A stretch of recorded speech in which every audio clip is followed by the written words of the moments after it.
আজকে আমরা হজরত ঈসা আলাইহি ওয়াসাল্লামের অলৌকিক ঘটনা এবং একজন ইহুদি কিভাবে হজরত ঈসা আলাইহি ওয়াসাল্লামের লাঠি চুরি করেছিল সে সম্পর্কে জানব।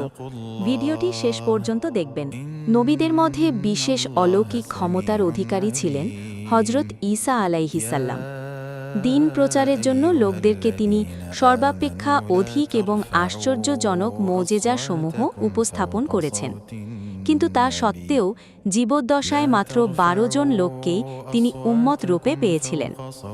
একসময় জনৈক ইহুদি হজরত ঈসা আলাইহিস সালামের কাছে এসে তার দ্বীনে দীক্ষিত হয়েছিল। কিছুদিন পর সে নতুন শিষ্য হজরত ঈসার কাছে এসে বলল, হুজুর, আমার একটি বাসনা আছে, আমি সদা সর্বদা আপনার সাহচর্যে থাকতে চাই। হজরত ঈসা আলাইহিস সালাম বলেন, এটা তো কোনো অসৎ উদ্দেশ্য নয়, বরং উত্তম কথা, আমার সাথে থাকতে পার। এরপর লোকটি কয়েকদিন হজরত ঈসা আলাইহিস সাল্লামের সাথে অবস্থান করল। একদিন হজরত ঈসা তাকে সাথে নিয়ে ধর্ম প্রচার করার জন্য দূরবর্তী কোনো স্থানে রওনা হন। অনেক পথ অতিক্রম করে হজরত ঈসা আলাইহিস সাল্লাম নদীর তীরে একটি গাছের ছায়ায় বিশ্রাম নিতে বসলেন। শিষ্যকে বলেন, চলো আমাদের সাথে যে খাদ্য আছে তা দিয়ে ক্ষুধা নিবৃত্তি করে আবার রওনা হই। শিষ্য বলল, তাই উত্তম হুজুর। হজরত ঈসার কাছে একখানা রুটি ছিল, তিনি তাই বের করে খেলেন। ইহুদি শিষ্যের কাছে ছিল 2টি রুটি। সে ভাবল, যদি 2টি রুটি বের করে ফেলে তাহলে সামনাসামনি বসে সে 2খানা খাবে, নবী মাত্র 1খানা খাবেন, এটা দেখতে ভালো দেখাবে না। অথচ নবীকে রুটির ভাগ দিতেও মন চায় না। তাই সে ঝামেলা না করে একটি রুটি লুকিয়ে রেখে মাত্র একটি রুটি বের করে খেল। শিষ্যের কাছে যে 2খানা রুটি ছিল হজরত ঈসা আলাইহিস সালাম তা জানতেন। তাই তিনি তাকে জিজ্ঞেস করেন, তোমার আরেকটি রুটি কোথায়? ইহুদি শিষ্যটি বলল, আরেকটি রুটি কোথায়? আমার কাছে তো মাত্র একটি রুটিই ছিল। এটা শুনে হজরত ঈসা এ বিষয়ে কথা না বাড়ায় পথ চলতে লাগলেন। একদিন এক রাত্রি পথ চলার পর ক্ষুধার্ত হয়ে পথে মধ্যে এক মেষপালকের কাছে নিজের পরিচয় আর ক্ষুধা ও কষ্টের কথা জানালেন। মেষপালক চমকিত হয়ে বলল, হুজুর, বহুদিন যাবৎ আপনার নাম শুনেছি, আজ সচক্ষে আপনাকে দেখে আমি ধন্য হলাম। আপনি আমার মেষপাল থেকে পছন্দ মতো একটি মেষ জবেহ করুন, তা রান্না করে আহার করুন। হজরত ঈসা তাই করেন। এরপর শিষ্য ও মেষপালককে নিয়ে আহার করেন। এরপর উক্ত মেষের চামড়া ও হাড় একত্র করে হস্তস্থিত লাঠিখানা স্পর্শ করে বলেন, আল্লাহর আদেশে দাঁড়িয়ে যাও। সাথে সাথে মেষটি জীবিত হয়ে যায়। হজরত ঈসা সেটিকে তার মালিকের কাছে ফেরত দিয়ে আবার পথ চলতে থাকেন। পথে এসে শিষ্যকে বলেন, যে আল্লাহর ইচ্ছায় ভক্ষিত মেষটি পুনরায় জীবিত হয়ে গেল, আল্লাহর শপথ, বলতো তোমার রুটিটি কি হলো? ধূর্ত শিষ্যটি এবারও বলল, আরেকটি রুটি কোথায় পাব? আমার কাছে তো একটি রুটিই ছিল। হজরত ঈসা আলাইহি ওয়াসাল্লাম কিছুই বললেন না। আবার কিছু দূর এগিয়ে গিয়ে একটি কুষ্ঠ রোগী দেখে তার দেহে হাতের লাঠিখানা স্পর্শ করলেন। সাথে সাথে রোগমুক্ত হল। হজরত ঈসা বলেন, যে আল্লাহর ইচ্ছায় কুষ্ঠ রোগীটি আরোগ্য লাভ করল, তার কসম, বলতো তোমার অন্য রুটিটি কোথায়? ইহুদি বলল, আমার কাছে তো মাত্র একটি রুটিই ছিল। হজরত ঈসা কিছু না বলে পুনরায় পথ চললেন। পথিমধ্যে একটি জন্মান্ধ লোককে দেখে হাতের লাঠিখানা স্পর্শ করালেন। সাথে সাথে লোকটি দৃষ্টিশক্তি ফিরে পেল। হজরত ঈসা এবার তার শিষ্যকে জিজ্ঞেস করলেন, যে আল্লাহর দয়ায় অন্ধ লোকটি দৃষ্টিশক্তি ফিরে পেল, তার শপথ, তোমার আরেকটি রুটি কি হলো? ধূর্ত ইহুদি শিষ্য এবারও বলল, আমার কাছে মাত্র একটি রুটিই ছিল। হজরত ঈসা এবারও কিছু বললেন না। আবার কিছু দূর এগিয়ে পথিমধ্যে একটি মৃত দেহ দেখে হাতের লাঠি তার গায়ে স্পর্শ করলে সাথে সাথে লোকটি জীবিত হয়ে উঠে বসল।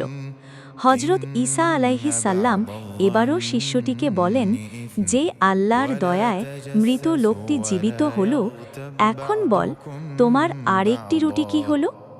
ধূর্ত ইহুদি এবারও তেমনি উত্তর দিল, আমার কাছে তো মাত্র একটি রুটিই ছিল। হজরত ঈসা আলাইহিস সাল্লাম কোনো কথা না বলে আবার পথ চললেন। কিছু দূর যাবার পর দেখেন পথিমধ্যে 3খানা স্বর্ণের ইট পড়ে রয়েছে। লোভী শিষ্যটি বলল, অনুমতি দিলে ইট 3খানা নিয়ে নিতাম। হজরত ঈসা আলাইহিস সাল্লাম বলেন, আমার এসবে দরকার নেই। তাছাড়া এই ইট 3খানার লোভে বহু লোক প্রাণ হারিয়েছে। এক কথা বলে হজরত ঈসা আবার পথ চললেন। কিছু দূর এগিয়ে গিয়ে ক্লান্তিতে তিনি একটি গাছের ছায়ায় বসে পড়েন। ক্লান্তিতে তার 2 চোখ বন্ধ হয়ে এলো। তিনি সেখানেই ঘুমিয়ে পড়েন। সাথের ইহুদি শিষ্যটি কিন্তু ঘুমালো না। সে সুযোগ বুঝে হজরত ঈসার লাঠিখানা নিয়ে পালিয়ে গেল। অনেক দূরে গিয়ে সে শুনতে পেল সে দেশের বাদশাহ কঠিন পীড়ায় আক্রান্ত হয়েছেন। কোনো চিকিৎসায় রোগ আরোগ্য হচ্ছে না। ইহুদি শিষ্যটি বাদশাহের দরবারে উপস্থিত হয়ে বলল, আমি বাদশাকে রোগমুক্ত করে দেব, কিন্তু বিনিময়ে আমাকে 5000 স্বর্ণমুদ্রা দিতে হবে। বাদশাহের লোকেরা তার প্রস্তাবে সম্মত হল। ইহুদি শিষ্য তখন হজরত ঈসার লাঠিখানা বাদশাহের গায়ে স্পর্শ করল, কিন্তু এতে হিতে হল বিপরীত। সাথে সাথে বাদশাহের মৃত্যু হল। বাদশাহের লোকেরা তখন ক্রুদ্ধ হয়ে তাকে কারাগারে বন্দী করল। বিচারে ফাঁসির আদেশ হল। ফাঁসি দেখার জন্য অসংখ্য লোক সমবেত হল। এদিকে হজরত ঈসা আলাইহি ওয়াসাল্লাম ঘুরতে ঘুরতে সেখানে উপস্থিত হলেন এবং ফাঁসি মঞ্চে দণ্ডায়মান লোকটিকে দেখে চিনে ফেললেন। এরপর বাদশাহের লোকদেরকে বলেন, তোমাদের বাদশাহকে আমি জীবিত করে দিতে পারি, কিন্তু অপরাধী লোকটিকে ছেড়ে দিতে হবে।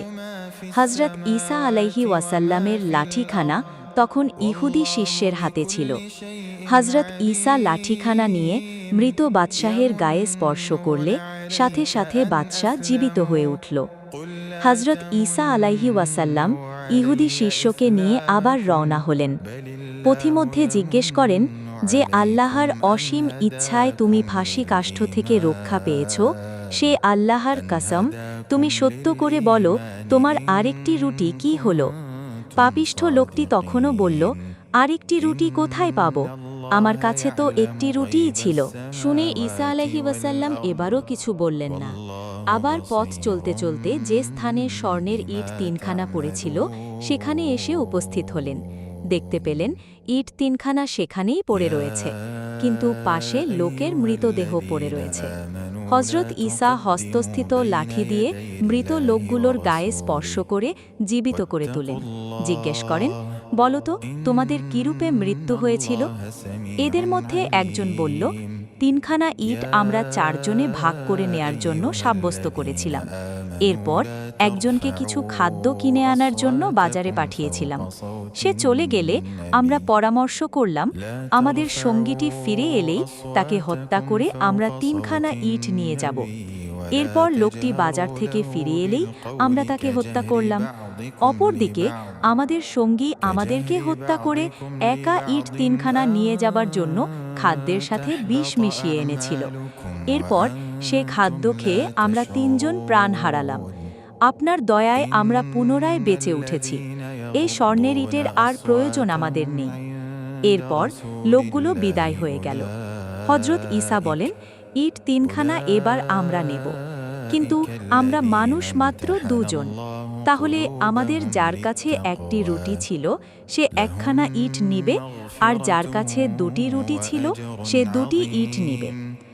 তখন পাপিষ্ঠ ইহুদি ইটের লোভ সংবরণ করতে না পেরে বলল, হুজুর, আমার কাছে 2টি রুটিই ছিল, এ দেখুন আর 1খানা এখনও অবশিষ্ট রয়েছে। হজরত ঈসা ক্রুদ্ধ কণ্ঠে বলেন, হে দুর্ভাগা, হতভাগা, আমার স্বর্ণ ইটের কোনো প্রয়োজন নেই। 3খানা ইটই তুই নিয়ে যা, কিন্তু জানিস লোভ লালসার ফলে তোর বিপদ আসন্ন হয়েছে। এরপর পাপিষ্ঠ ইহুদি 3খানা স্বর্ণের ইট একা পেয়ে আনন্দে আত্মহারা হল। হজরত ঈসার কথাটি সে গ্রাহ্যই করল না। ভাবল, কিসের বিপদ? 3খানা ইট দিয়ে আমি খুব শীঘ্রই ধনী হয়ে যেতে পারবো, তখন আর আমার নাদাল কে পায়। সুতরাং কাল বিলম্ব না করে পাপিষ্ঠ ইহুদি ইট তিনখানা উঠিয়ে নিতে উদ্যত হল। সহসা বিরাট ভয়ঙ্কর এক শব্দ হল এবং পাপিষ্ঠ ইহুদির পায়ের তলার মাটি দুভাগ হয়ে গেল। ইট তিনখানা হাতেই পাপিষ্ঠ ইহুদি মাটির নিচে প্রথিত হয়ে গেল। সাথে সাথেই বিভক্ত মাটি আবার একত্রিত হয়ে গেল। বিশ্বাসঘাতক ইহুদি অতি লোভের ফল এভাবেই প্রাপ্ত হল। নতুন নতুন শিক্ষামূলক গল্প পেতে আমাদের চ্যানেলটা সাবস্ক্রাইব করুন আর পাশে থাকা বেল আইকনটা বাজিয়ে দিন। ধন্যবাদ।